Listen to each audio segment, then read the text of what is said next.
This video is an overview of the registration process for Online Comprehensive Health Education, Foundations of Technology AB, and Foundations of Computer Science AB.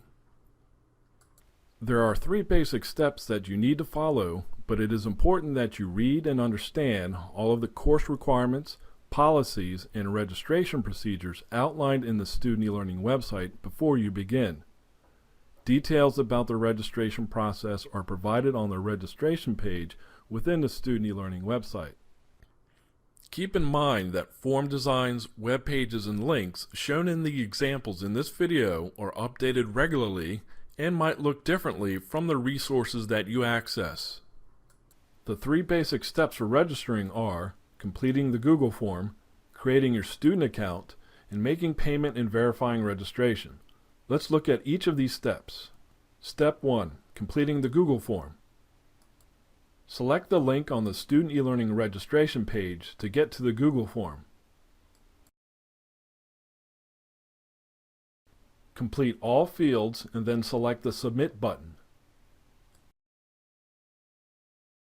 Within a few minutes, an email message with the form in PDF format attached will be sent to the 2 email addresses that you typed into the form.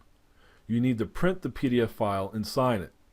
Next, take the form to your counselor and ask your counselor to sign the form if you are qualified to take the class.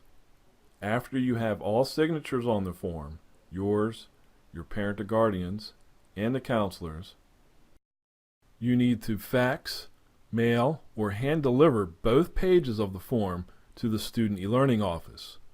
Simply sending in the form doesn't mean that you're registered. Let's go to Step 2.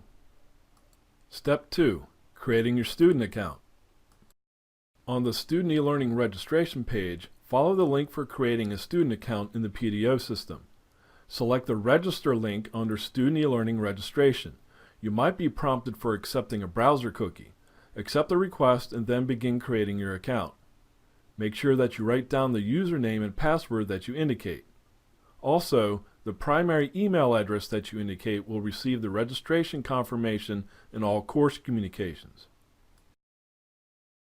After saving the account information, there is nothing else to do in the PDO system at this time. You may close your browser.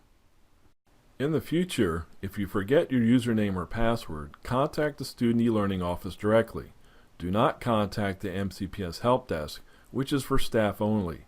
Do not create multiple accounts. The Student eLearning office will be happy to help you reset your account credentials. Step 3. Making payment and verifying registration.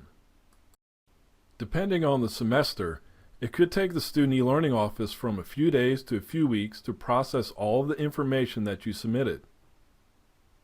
A registration confirmation email will be sent only to the primary email address indicated in the student's PDO account. That email will contain course dates and the location and times for the face-to-face meetings, along with instructions for making an online payment. You are not registered for the course until you receive this registration confirmation email. Do not make an online payment before receiving the registration confirmation email. Also, if you already paid by check, do not make a duplicate payment. Payment, online or check, must be made within 4 business days after registration confirmation. After receiving registration confirmation and making payment, verify your final registration by logging into your PDO account and then checking the My Courses area at the bottom right for the course and section. When finished, log out of PDO at the upper right. After completing your registration, there is nothing else to do until just before class starts. 1 week before class starts, your online teacher will contact you with an email message containing important information and instructions for accessing the online course. There will be a few things that you need to do before the first day of class. More detailed information about registration can be found on the Student eLearning website. If you need additional information or support with the registration process, call the Student eLearning office at 301-517-5921. Thank you for viewing this presentation.